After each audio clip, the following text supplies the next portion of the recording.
वेळामध्ये या अभंगाला न्याय देण्याचा आपण सर्वजण प्रयत्न करूया. विठ्ठला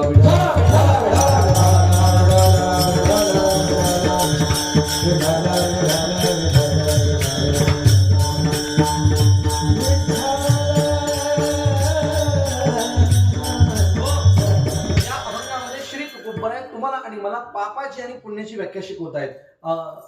साखरीकर थोडंसं माझ्या बोलण्याकडे लक्ष द्या. मी तुम्हाला विनंती करतो माझ्या शब्दाकडे लक्ष असू द्या. श्री तुकोबराय आपल्याला या अभंगामध्ये पापाची आणि पुण्याची व्याख्या शिकवायला दाखवू. खरं म्हणजे संतांनी आम्हाला पाप आणि पुण्य शिकवावं याचा अर्थ आम्हाला पाप आणि पुण्य कळत नाही का? अहो, लहानपणापासून एक आई लहान लेकराच्या अंतःकरणावरती धडे पेरतीये. बाळा असं करू नको, पाप लागतं, असं कर, यानं पुण्य होतं. मला वाटतं लहानपणापासून जर आमची आई आम्हाला सांगत आली असेल कशाला पाप म्हणायचं आणि कशाला पुण्य म्हणायचं, तरी सुद्धा साधू का बोलतायत, याच्यात मध्येच त्याचं उत्तर दडलेलं आहे. ज्याप्रमाणे एका आईच्या अंतःकरणामध्ये लेकराविषयी सद्भावना असते, ज्याप्रमाणे एका आईच्या अंतःकरणामध्ये त्या लेकराविषयी तळमळ असते की माझं लेकरू चुकू नये, माझं लेकरू वाम मार्गाने जाऊ नये, ही जशी भावना आईच्या अंतःकरणामध्ये प्रामाणिकपणाची असते किंवा तळमळीची असते, जसं आईच्या अंतःकरणामध्ये ती तळमळ आहे तशी साधूच्या अंतःकरणामध्ये सुद्धा आमच्या समाजाविषयी असणारी तळमळ आहे. ज्याप्रमाणे आईला वाटतं लेकरू चुकू नये, त्याप्रमाणे संत सुद्धा आईचं स्थान आहे. आणि म्हणून संतांना वाटतं हा समाज चुकू नये, हा समाज वाम मार्गाने जाऊ नये, म्हणून संत आम्हाला बोलण्याचा प्रयत्न करतायत. साधू म्हणताय बाबा रे, परमात्म्यानं जर तुला जीवन दिलं असेल, माणसाचं जीवन दिलं असेल, मानवी देह तुला मिळाला असेल, तर हा मानवी देह मिळाल्यानंतर इथं एखाद्यावरती परोपकार करणं हा सर्वश्रेष्ठ आमचा धर्म आहे. आम्हाला जर एखाद्याला मदत करता येत असेल, एखाद्याला जर एखाद्या कार्याला आम्हाला मदत करता येत असेल, तर याच्यापेक्षा मोठा परोपकार आणि पुण्य नाही. परोपकार करणं म्हणजे पुण्याचं काम आहे. परोपकार जर होत असेल, एखाद्याला मदत होत असेल, तर हेच मोठं पुण्याचं काम आहे. वेगळं पुण्य अजिबात नाही. परोपकार करणं म्हणजेच पुण्य आहे. दुसऱ्याचं वाईट झालं पाहिजे, दुसऱ्याचं नुकसान झालं पाहिजे, दुसऱ्याला परपीडा झाली पाहिजे, जर हे जर आमच्या अंतःकरणाला वाटत असेल, तर मग याच्यापेक्षा मोठं पाप असू शकत नाही. पाप ते परपीडा, परपीडा ते पाप. दुसऱ्याचं वाईट व्हावं, दुसऱ्याचं नुकसान व्हावं, दुसऱ्याला परपीडा व्हावी, ही जर आमच्या हृदयाला वाटत असेल तर याच्यापेक्षा मोठं पाप असू शकत नाही. पाप ते परपीडा. संतांनी वर्णन केलं बाबा रे, सत्यत्वानं जगणं, प्रामाणिकपणानं जगणं हाच सर्वश्रेष्ठ धर्म आहे. याची टोपी त्याच्या डोक्यात, त्याची टोपी याच्या डोक्यात न करणे, प्रामाणिक जगणे, प्रामाणिक कर्म करणे, सत्यत्वानं वागणे हाच सर्वश्रेष्ठ धर्म आहे. आणि जर तू त्या ठिकाणी सत्यत्वानं वागत असेल तर हा धर्म ठरणार आहे. जर असत्यानं वागत असेल, चुकीचं वागत असेल, तर हे चुकीचं काम एक दिवस आमच्या खात्यामध्ये पडणार आहे. आणि एक दिवस की आमच्या खात्यामध्ये अकर्म पडलं, चुकीचं काम पडलं रे पडलं, की ते चुकीचं कर्म, असत्य कर्म, अकर्म आमच्या घराचे एक दिवस दार वाजवणार आहे. आपल्याकडे एक म्हणगत आहे साखरीकर, सत्तेपुढे कोणाचं शहाणपण चालत, सत्तेपुढे कोणाचं शहाणपण चालत नाही. पण एक वाक्य पुढे बोलू का, सत्तेपुढे कोणाचं शहाणपण चालत नाही बरोबर आहे, पण सत्तेचंही शहाणपण आमच्या कर्मापुढे चालत नाही. कर्म नावाची घटना एवढी मोठी महाराज भयंकर आहे, ती ज्या दिवशी आम्ही करतो त्या दिवसापासून आमचं घराचं दार वाजवण्याचा ती प्रयत्न करत असते. आणि एक दिवस तिनं घराचं दार वाजवलं की तिथे आमचं पद पाहत नाही, आमची प्रतिष्ठा पाहत नाही, आम्ही किती मोठे आहोत, अजिबात आमचं कर्म कधी पाहत नाही. मी वाक्य पुढे बोले, इकडे मंदिरात बसलेला देव आहे, मंदिरातल्या देवाला तुम्ही नाही घाबरला तरी एखाद्या वेळेस चालेल गड्या, काही करत नाही मंदिरात बसलेला देव, तुम्ही नका घाबरू, चालेल, काही करत नाही देव. मंदिरात बसलेल्या देवाला नाही घाबरला तरीही चालेल एखाद्या वेळेस. पुढे बोलू का आता, आमच्या घरातल्या बाप रूपी देवाला सुद्धा आम्ही एखाद्या वेळेस नाही घाबरलो तरी धकेल, तरी चालेल मयूरबा, धकेल, काय अडचण नाही. आम्ही मंदिरातल्या देवाला नाही घाबरलो तरी चालेल, आम्ही आमच्या घरात असणाऱ्या बाप रूपी देवाला सुद्धा नाही घाबरलो तरी चालेल. अरे एक बार तुम भगवान से मत डरो, एक बार तुम अपने बाप से मत डरो, लेकिन अपने पाप से डरो, क्योंकि बाप एक बार हमें माफ कर सकता है, लेकिन हमने किया हुआ पाप हमें कभी माफ नहीं करता. जगाच्या पाठीवर आम्ही केलेलं कर्म, आम्ही केलेलं पाप कधीच असं होत नाही की ते माफ करेल. आपल्याकडे म्हणी फार गोड तयार झाला, जैसी करणी वैसी भरणी, जो भोगे ओ पाओगे. आमच्या संतांनी तर अभंगच दिला महाराज. तुम्ही कल्पना करा, एका माणसानं एका केले कर्म झाले त्याची भोग आले, असंख्य प्रमाणे डोळ्यासमोर आहे. मला वाटतं संतांनी तर प्रमाण दिलं. संत म्हणतात बाबा, एका माणसानं झाड लावलं, ऐका बरं, झाड लावलं, झाड होतं बाबळीचं. कशाचं बोला, कशाचं? बाबळीचं. बाबळू कळते ना, म्हणजे भाषेचा फरक येतात. मी छत्रपती संभाजीनगर जिल्हा म्हणजे मराठवाडा आपलं कोणत्यामध्ये मोडतं? खानदेशमध्ये. आपलं जळगाव, धुळे, नंदुरबार हे सगळं खानदेशमध्ये. आता मराठवाडा सोडून मी खानदेशमध्ये आलोय. तुमची भाषा थोडी वेगळी असू शकते. मला बाबूच म्हणतात तिकडे. एका माणसानं बापू झाड लावलं बाबळीचं. 2 वर्षापर्यंत पाणी घालत होता.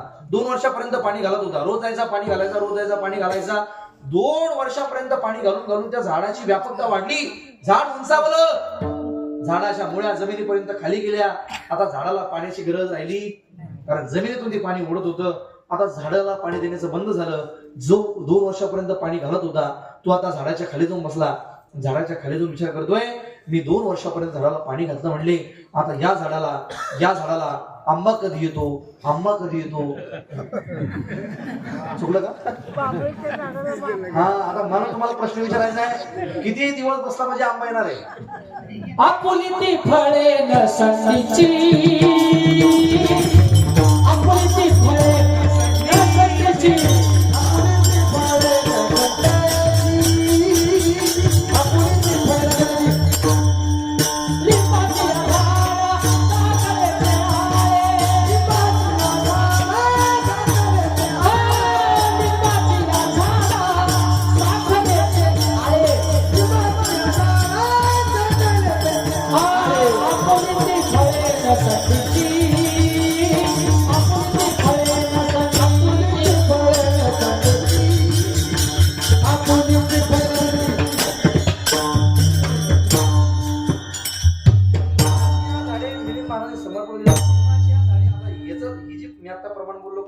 हे कबीरदासांचा दुआ आहे. कबीरदासजी म्हणतात, पेड कोया बबूल का आणि आम कहा से आहे. म्हणजे झाड लावलं बाबळीचं, आंब्याची अपेक्षा करतोय. येड्या आंबे येणार कशी?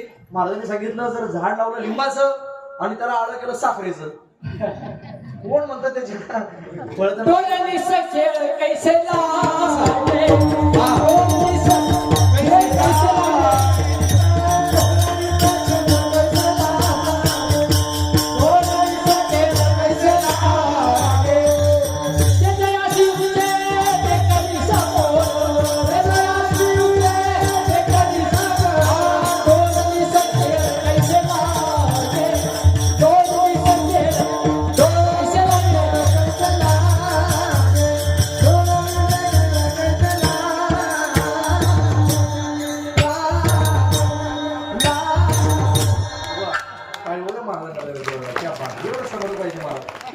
मला वाटतं आम्ही साखरीचं आळं जरी केलं तरी फळ गोड येणार.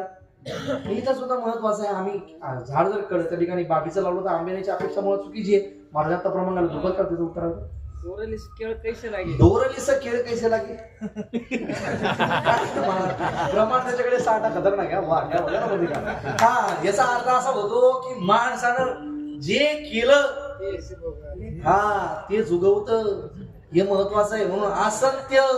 आता मी अभंगाचा सरळ भावावर सांगतो. मी अभंगाचा प्रवेश नाही केला. मला अभंगाचा सरळ भावावर तर चाललाय. मला त्यांनी 3 प्रमाण देऊन मिळतात. नुसतं असत्य ते कर्मेच्या पदावर चाललं. चला, असत्य ते कर्म चुकीचं होत असेल तर मग त्या कर्माचा एक दिवस शिशोब लागणार आहे. ऐका, पुढे महत्वाचं आहे. संत म्हणतात, बाबा, ज्यानं त्या ठिकाणी सत्यत्वानं जगला त्याचा धर्म ठरेल. जो चुकीचं कर्म करत असेल, चुकीचं कर्म एक दिवस घराचं दार वाजवणार आहे. देवाचं भजन करा तर एक दिवस सद्गती होणार आहे. गती त्याची मुखी नामाचे स्मरण, नामाचे स्मरण त्याची गती चांगली. कुणाची? ज्यानं कधीतरी भगवंताचं भजन केलंय बा, त्याची एक दिवस सद्गती होणार आहे. आणि ज्यानं कधी भजन केलं नाही, जो देवाच्या नावापासून विन्मुख राहिला, विन्मुख तो जाण अधोगती, त्याची मात्र अधोगती ठरणार आहे. मग असा एखादा माणूस ज्यानं कधी देवाचं भजन केलं नाही, ज्यानं कधी देवाचं नाव घेतलं नाही, असा माणूस मेल्यानंतर तो सद्गतीला जाणार. तो सद्गतीला जाण्याकरता तुम्ही त्याच्या तोंडामध्ये तुळशीचं पान टाका, नाही तर चंदनाचं टाका, नाही तर आणखी कशाचा काही फायदा होईल? तुमच्या टाकतात की इकडं? समजा एखादा माणूस मेला का तोंडामध्ये तुळशीचं पान बोला, टाकतात की नाही? टाकतात ना. माझं विनंती तुम्हाला, एखाद्या माणसाला कधी देवाचं नाव घेतलं नसेल तर त्याच्या तोंडात तुळशीचं पान टाकण्याचा प्रयत्न करू, काही फायदा होणार आहे का? अरे कशाला फायदा महाराज? ज्याला आयुष्यभर कोंबड्याचा आवड आहे, धर कोंबडी का फाड, धर कोंबडी का फाड, कसं त्याची सद्गती होणार? काय शक्य आहे? मला वाटतं तो फायदा. आमचे जुने कीर्तनकार वाडवडी म्हणायचे, जर आमच्या अधिकारात आमच्या वाणी शोभत नाही महाराज महाराज, पण जुने आमचे कीर्तनकार फार म्हणून सांगायचे. म्हणजे भुजोपती म्हणायचे, ते अधिकारी वाढवते, ते म्हणायचे, अरे ज्यानं कधी आयुष्यभर, ज्याला इथं तुळस आवडी नाही, कुठं, ज्याला गळ्यामध्ये तुळस आवडी नाही आयुष्यभर, ज्यानं तुळस घातलीच नाही गळ्यामध्ये, त्याच्या तोंडामध्ये तुळशीचं पान टाकूच नका म्हणले. त्याच्या तोंडामध्ये एखादं कोंबडीचं पद घेऊन या म्हणले. आणि कोंबडीचं म्हणजे विनोदानं बोलायचे ते आधी करत आपल्याला अधिकार नाही तो.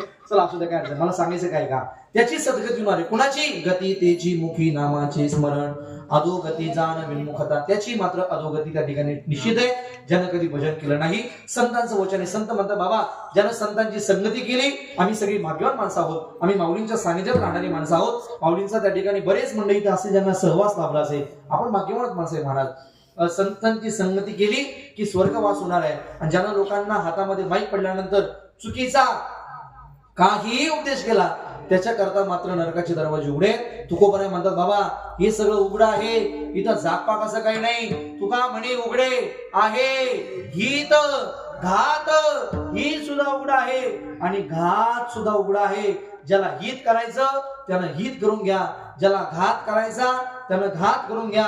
फक्त एक लक्षात ठेवा म्हणले, जगाच्या पाठीवर परोपकार कराल तर पुण्य होणार आहे, दुसऱ्याचं वाईट कराल तर पाप होणार आहे, सत्यत्वानं वागाल तर धर्म होणार आहे, असत्यानं वागाल तर पाप खात्यात पडणार आहे, देवाचं भजन कराल तर सद्गती होणार आहे, न कराल तर अधोगती होणार आहे, संतांचा संग कराल तर स्वर्गवास होणार आहे. ज्याला जे वाटतं त्यानं ते करा. फक्त एक लक्षात ठेवा, जयाचे उचित करा तैसे. ज्याला जे चांगलं वाटतं त्यानं ते करा. फक्त एकच वाक्य लक्षात ठेवा, चांगलं कराल तर चांगलं होणार आहे आणि वाईट कराल तर वाईट.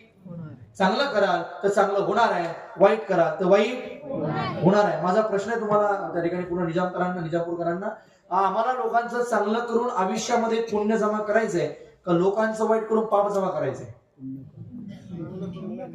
चांगलं करून पुण्य जमा करायचंय, वाईट करून पाप जमा करायचं. आणि एक वाक्य पुढे बोलतो मी आता, खरं म्हणजे विजयपूरकर, एक वाक्य पुढे बोलेल मी. ज्यानं आयुष्यामध्ये लोकांचं चांगलं करून पुण्य जमा केलेलं आहे, माझ्या वाक्याकडे थोडस लक्ष द्या.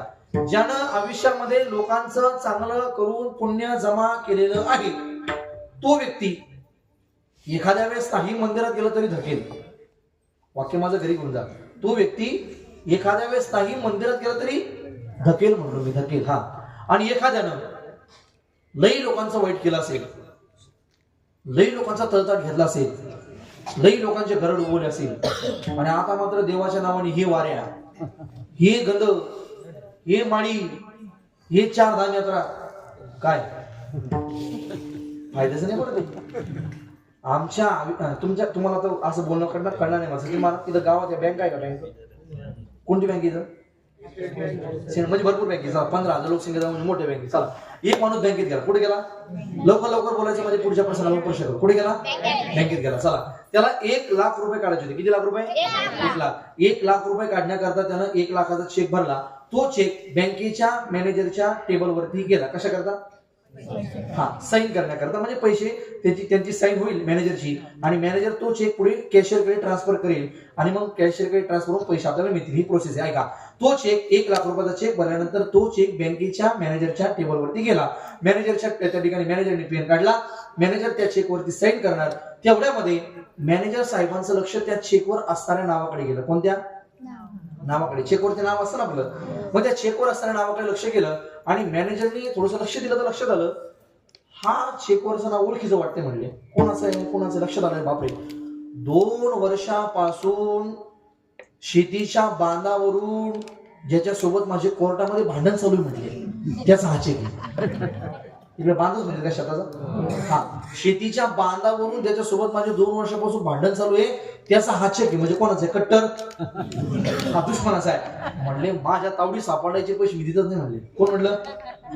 मॅनेजर म्हणला, याचे पैसे मी देत, पण याच्या खात्यामध्ये पैसे किती पाहिजे म्हणे.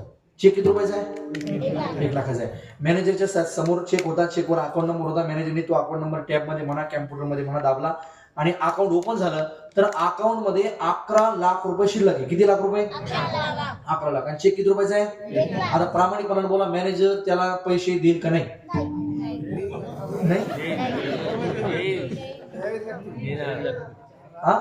द्यावंच लागतील. काय उत्तर आहे? द्यावंच लागतील. सकारात्मक आहे, द्यावंच लागतील.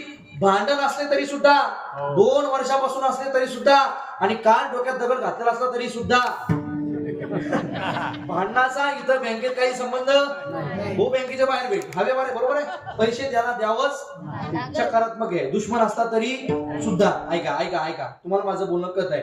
त्याच बँकेमध्ये एका तासानंतर दुसरा व्यक्ती गेला, त्याने 1 लाख रुपये काढण्याकरता 1 लाखाचा चेक भरला. तोही चेक टेबलवरती गेला. मॅनेजर साहेबांनी परत पेन काढला. त्यांची सह होती चेक वाचायची. त्यांनी परत नाव वाचलं. त्यांना हे नाव सचिन महाराज ओळखीचं वाटलं आणि हे नाव ओळखीचं. किती ओळखीचं? 5वी पासून ते 10वी पर्यंतच्या मित्रासोबत मी एका सायकलवर शाळेत गेलो, एका दप्तरमध्ये पुस्तकं नेली, एका ताटामध्ये भात खाल्ला, एकाच बँकेवर बसलो. असा मित्र मॅनेजरच्या त्या बँकेमध्ये त्यानं चेक भरलेला आहे. म्हणजे जवळच्या मित्राचा हा चेक आहे. वॉचमॅन लावा दिला. वॉचमॅन हा साहेब, अरे माझे मित्र आहेत म्हणले, लवकर जा, बाहेर तिथे बसले असतील बेंचवर, टेबलवरती खुर्चीवर बसले असतील, चेअरवर, त्यांना लवकर बोलून घे, माझे मित्र आहेत बालपणीचे. बरं, वॉचमॅन बाहेर गेला. वॉचमॅनने त्या ठिकाणी आवाज दिला, साहेब आता 1 लाख रुपये चेक कोणी भरला? एक म्हणे साहेब मी भरला. म्हणे साहेब तुम्हाला आमच्या साहेबानं कॅबिन मध्ये बोलावलं, तुमचे मित्र दिसत आहेत. बरं, मित्र मध्ये आला. पाहतो तर काय, 5वी पासून ते 10वी पर्यंत ज्या मित्रासोबत सायकलवर शाळेत गेला, ज्या मित्रासोबत एका ताटामध्ये भात खाल्ला, ज्या मित्रासोबत एका दप्तरमध्ये पुस्तकं नेली, ज्या मित्रासोबत एका बेंचवरती बसला, एवढा घनिष्ठतेचा मित्र आज मॅनेजर म्हणून बसलाय. आनंद वाटला. दोघांनी एकमेकाला ओळखलं. दोघांच्या जुन्या आठवणींना उजाळा मिळाला. आता जुन्या त्यांच्या गप्पा झाल्या. चहा कॉफी नाश्ता, तुम्हाला जे पकडायचं ते पकडून घ्या. ते सगळं झालं. मित्राच्या चेकवरती सही करण्याकरता पेन काढला.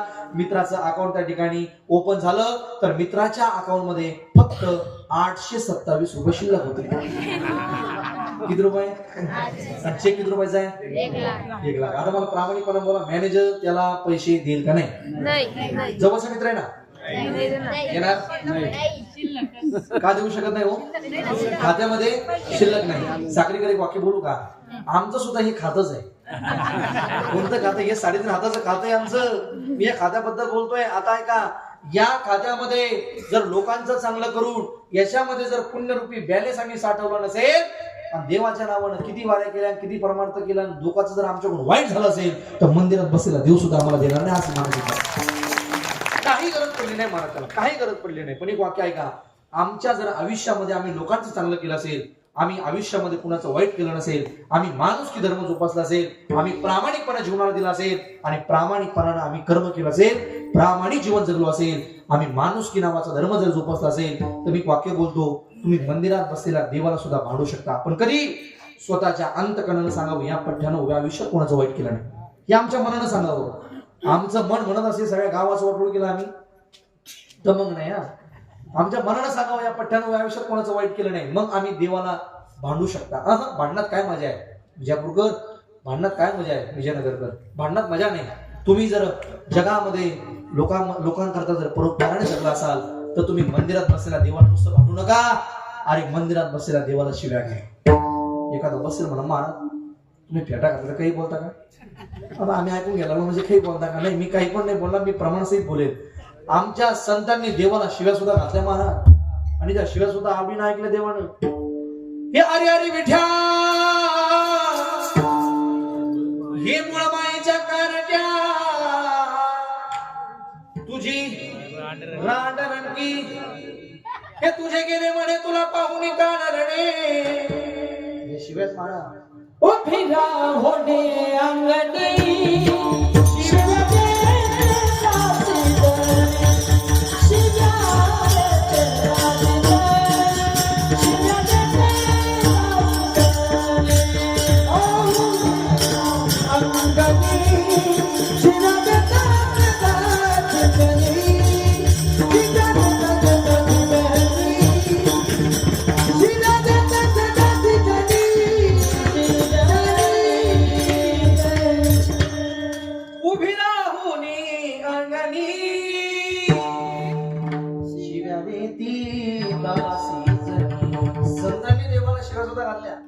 आणि संतांच्या भांडणामध्ये सुद्धा महाराज एवढे शब्द खतरनाक होते. शिव्या सुद्धा ऐकलं तुम्ही आता.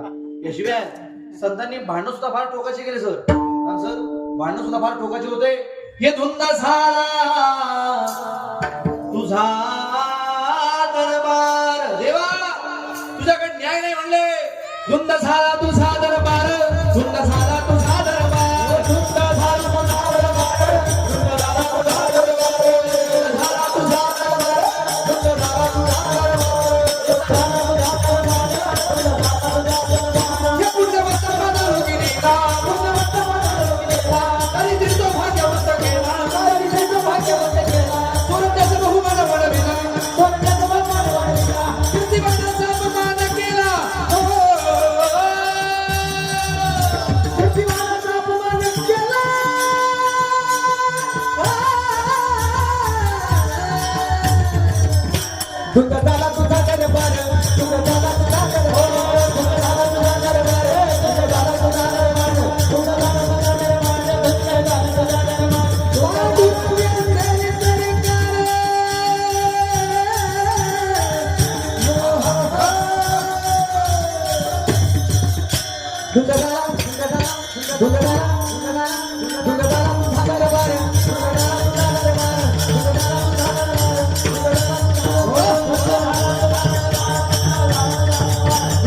जेवण दिलेल्या शिव्या भांडणं सुद्धा आपल्याला गोड लागते ही मोठी आनंदाची बाब आहे. सोपी गोष्ट नाही ना महाराज.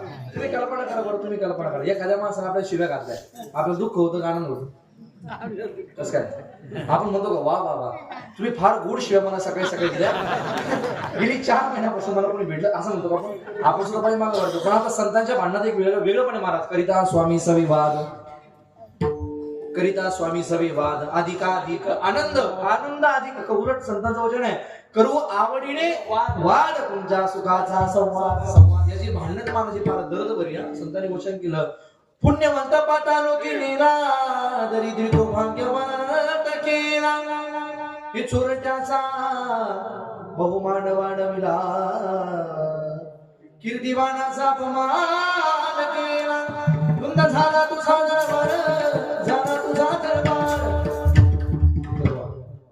जो सवादा बोलवले माझ्या घरामध्ये आणि शक्यतो आता घरी एखादा झोपलेला असत ती म्हणाल आज तर खंडागळे महाराजचं कीर्तन होतं म्हणे छत्रपती संभाजीनगरचे महाराज होते त्यांचं कीर्तन होतं कुठं गोंधळाचा कार्यक्रम काय काय त्याच्या घरी आता अशा काही लोकांना कीर्तनात कमी आणि इकडे गोंधळ म्हणतात का बंद करा पाहिजे गोंधळ म्हणतात का जागर काय म्हणतात मी म्हणलं बंद करत ती सायलेंट झाली काय कमाल तुमची ऐका धुंद झाला तुझा दरबार सचिन बा हे भांडण आहे तुझे गेले म्हणे तुला पाहुणी काळ रडे या शिव्या आता महत्वाचा विचार आहे संतांच्या शिव्या सुद्धा देवाला गोड लागतात संतांची भांडण सुद्धा देवाला गोड लागतात सागरीकर आमची सुद्धा भांडण देवाला गोड लागेल बा पण कधी आम्हाला या जगामध्ये परोपकार करता यावा प्रत्येकाला मदत करता यावी आमच्या या खात्यामध्ये 3.5 हाताचं हे खातं या खात्यामध्ये आम्हाला पुण्य साठवता यावं कधी साठेले पुण्य ज्या दिवशी माणूस माणसामध्ये माणुसकी नावाचा धर्म जोपासेल प्रत्येकाला मदत करत चालेल प्रत्येकामध्ये देवत्व ही भावना प्रत्येकाच्या अंतकरणात येईल ममई वंशो जीवलोके जीवभूत सनातन हा मनशिष्टानिंद्रियानी प्रकृती स्थानिक असे सगळ्यांच्या पाठ आहेत महाराज श्लोक म्हणजे लेकरांच्या मला वाटतं भगवान परमात्मा अर्जुना सांगा अर्जुना जी जगामध्ये जेवढी विभूती आहे जेवढी अंश दिसतो ह्या सगळ्यामध्ये माझा अंश आहे ममई वंश माझा अंश आहे एखाद्यानं मला चिंता घेतलं जाईल तर संवेदना आहे मला जाणीव आहे मला त्रास होतो ना तसा एखाद्यानं मला त्रास चिमटा घेतल्यानंतर त्रास होतो तसा समोरच्यालाही चिमटा घेतल्यानंतर त्रास होणार आहे ही भावना आपली बनावी गड्या त्या दिवशी खऱ्या अर्थानं आम्हाला माणुसकी कळेल त्या दिवशी आम्हाला खऱ्या अर्थानं प्रत्येकात देवत्व दिसेल आपल्याकडे भूमिका आहे खरं म्हणजे मंदिरात देव असतो असंच ना अरे तो देव एवढा छोटा आहे का तो फक्त मंदिरात मावेल एवढा छोटा देव नाहीये देव प्रत्येकात आहे कणाकणात आहे आम्हाला तो शोधताय असं आता असंख्य प्रमाण पाठ्याच्या प्रमाण मला त्या ठिकाणी अपेक्षित नाही खरं म्हणजे विठ्ठल जय स्त्री भरला सर्वासाठी रामध्ये हे प्रमाण आपल्या डोळ्यासमोर महाराज परमात्मा काय एवढा छोटा नाही की तो मंदिरात मावेल आम्हाला आज तो परमात्मा प्रत्येकात पाहता यावा सोडा महाराज परमात्मा पाहिजे जगात देव पाहिजे सोडून नाही म्हणले इथं सख्या भावाला सख्या भावात सख्खा भाऊ दिसायला तयार नाही मोठी खेदाची गोष्ट आहे म्हणून तर सख्खा भाऊ सख्या भावाला म्हणतो अरे हातभर जमिनी करतात का महाराज मिलिंद महाराज मरे पण तुझं तोंड पाहणार नाही कोणाला म्हणतो आपण सख्या भावाला शोभंती काय ताई खरं तुम्ही हसण्यावर घेऊ नका माझं बोलणं पण हे जगात चाललंय आम्ही सख्या भावाला सुद्धा आम्ही पेपरमध्ये वाचणारी माणसं आहोत सख्या भावावरती वार करणारी कुऱ्हाडीने वार करणारी माणसं जगामध्ये मी पाहतोय रोज पेपर आपला न्यूज पेपर आहे कुणीतरी कुणाचा खून केला कुणीतरी कुणाला मारलं कुणीतरी या जगामध्ये आम्हाला खरं म्हणजे या सगळ्या शिक्षक वृंदांनी आम्हाला लहानपणापासून धडे पेरण्याचं काम केलंय खरा तो एकची धर्म जगाला प्रेमर पावे माणसाने माणसाशी माणसासमोर वागणे ही वृत्ती आम्हाला लहानपणापासून शिकवली महाराज आम्हाला लोक म्हणतात जग चंद्र चाललंय धुळेकर लोक म्हणतात जग चंद्र एक वाक्य बोलू का जग चंद्रावर चालला असेल का लोक तिथेही प्लॉट घेण्याची तयारी जातात पण महाराज घेऊ लागले लोक सांगतात येते तिथे सुद्धा प्लॉट पडले असतील आता पण एक मोठी खेदाची गोष्ट अशी आहे लोक म्हणतात जग चंद्रावर चाललंय पण आजही खेदाची गोष्ट अशी आहे आमच्या सख्या भावाशी आमचं बोलत नाही लोक म्हणतात जग चंद्रावर चाललंय पण आजही आमच्या घराला भिंतीला भिंत असणाऱ्या व्यक्तीसोबत आमच्या शेजाऱ्यासोबत आमचं व्यवस्थित बनत नाही. गेली 4 महिन्यापासून आपण त्याचं तोंड सुद्धा पाहत नाही. ही मोठी खेदाची गोष्ट आहे. लोक म्हणतात जग चंद्रावर चाललंय, पण आजही आमच्या घरातल्या म्हाताऱ्या आई बापाचा सन्मान आम्हाला करता येत नाही. ही मोठी खेदाची गोष्ट आहे. सगळ्या जगाला आपण गोड गोड बोलू शकतो, पण घरातल्या म्हाताऱ्या आई वडिलांनी जर एखादा प्रश्न विचारला तर आम्हाला त्यांना गोड बोलता येत नाही. मोठी खेदाची गोष्ट. ज्ञानोबा म्हणतात, जर एखादा माणूस सगळ्या जगाशी गोड बोलतो, घरी आल्यानंतर जरा त्याला आपल्या आई वडिलांचा सन्मान करता येत नसेल, आई वडिलांशी त्याला गोड बोलता येत नसेल, आई वडिलांचा त्याला आदर करता येत नसेल, तो मूर्ख आहे. तरी घरी माता पितरा जर बोली नाही संसारा येर विश्वभरी आदरा मूर्ख जैसा. तो मूर्ख आहे म्हणले. मला वाटतं आमच्या संतांनी किती भावना आमच्या समोर ठेवल्या महाराज. जगाच्या पाठीला आम्हाला तो देव फक्त मंदिरात नाही दिसायला पाहिजे, तो देव प्रत्येकात दिसावा आम्हाला. तो एवढा छोटा नाही. मागे इंस्टाग्रामवरती महाराज सचिन महाराज मी एक क्लिप टाकली गाऊन. खरं म्हणजे जवळजवळ तिला 2 मिलियन मध्ये गेली ती. 20 लाख लोकांनी त्याला पाहिलं. जवळजवळ 2 महिन्यातच ती व्हायरल झाली. मला कुठे गेलं का महाराज तेवढं गा एवढं सगळे विनंती. खरं म्हणजे त्या गीतकारांनी काय भावना टिपल्या. ती गीतकार कोण आहेत मला माहिती नाही, पण त्यांनी भावना फार गोड लिहिल्या. ते म्हणतात देव फक्त एवढा छोटा नाही की तो मंदिरात नावेल. अरे आमची तेवढी वृत्ती बनावी, देव आम्हाला कणाकणात दिसेल. म्हणतात ना, तान्या बाळाच्या हासऱ्या डोळ्यात जो नाचे रंगून संतांच्या मेळ्यात जो तुझ्या माझ्यात भेटल साऱ्यात जो शोध नाही कुठे या पसाऱ्यात जो रोज वृंदावनी फोडी जो घागरी तोच नाथा घरी वाहतो कावडी गुंतला ना कधी मंदिरी रावळी बाप झाला कधी झाला माऊली भाव भोळा जिथे धावला तो तिथे भाव नाही तिथे सांग धावल का बघ उघडून दार चरणा करा देवा धावला का उघडून दार चरणा करा देवा धावला का उघडून दार चरणा देवा धावला का उघडून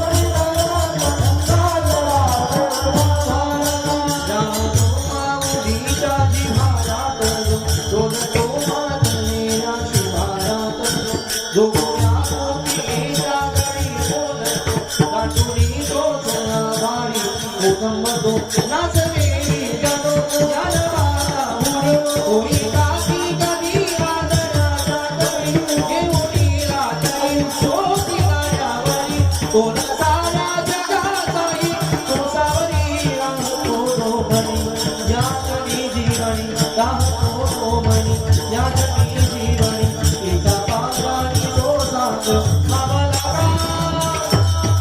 बघ उघडून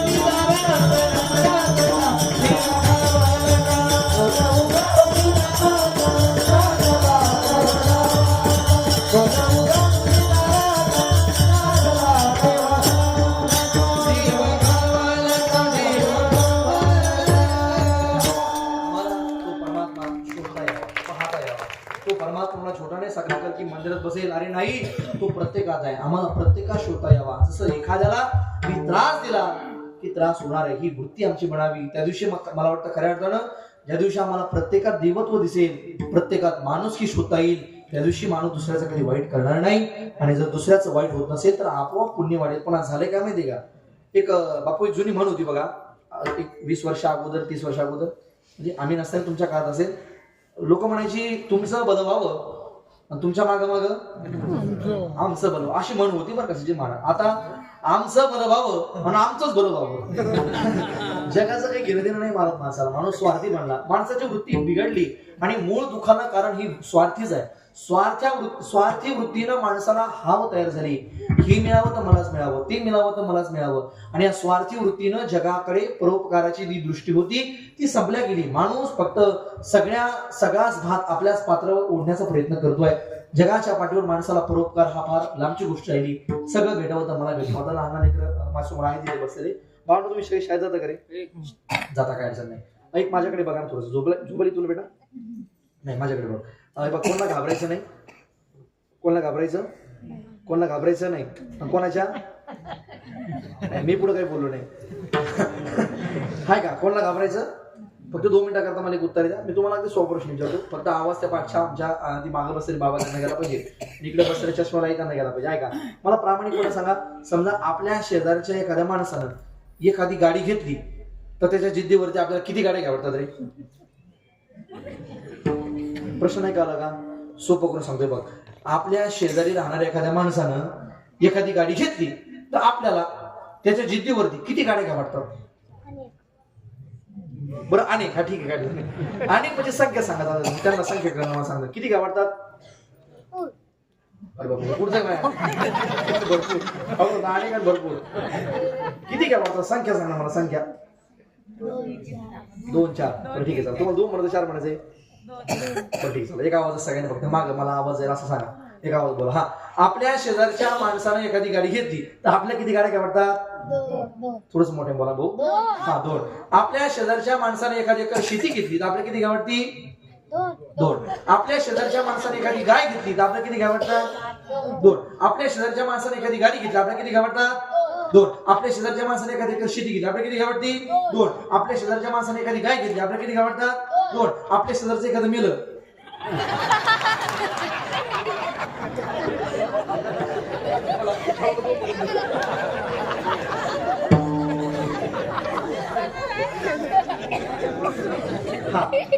तुम्हाला काय दाखलं तर नाही का? काय दाखवू दाखलं? त्यांना मी विचारलं आपल्या शेजारचं एखादं मिळलं तर आपली किती मला वाटतं? ती एक बोललं नाही. म्हणजे सागरीकर जगाच्या पाठीवर सगळं मिळावं, मला मिळावं आणि सगळं भेटत असताना मला प्राप्त व्हावं. चांगलं भेटत असेल तर माझा डबल फायदा व्हावा. ही जी वृत्ती ना, ही वृत्ती स्वार्थी वृत्ती आहे. आणि एखाद्याचं नुकसान होत असताना जर माझं डबल होत असेल तर मग ती माणसाला मान्य नाही, ते माणूस मान्य करू शकत नाही. याला म्हणतात स्वार्थी वृत्ती. या स्वार्थी वृत्तच माणूस मूळ दुःखाला त्या ठिकाणी कारणीभूत ठरला. दुःख माणसाच्या पदरी पडतं, कारण स्वार्थी वृत्तीमुळे अपेक्षा पूर्ण होत नाही, अभिलाषा पूर्ण होत नाही. शास्त्राकडे तर पुढचं वर्णन केलं. निसोष्टी शतम शती दशशतम लक्ष्यम सहस्राधिपा लक्षेश क्षिती बालताम क्षितिपती चक्रे शतम वांचती चक्रेश सुराजताम सुरपती ब्रह्मास्पजम वांचती ब्रह्मा शैवपदम शिव हरिपदम आशा वधिंको. आशा संपत नाही, स्वार्थी वृत्तीमुळे आशा संपत नाही. किती मिळालं तरी मला परत परत मिळावं ही अपेक्षा राहते.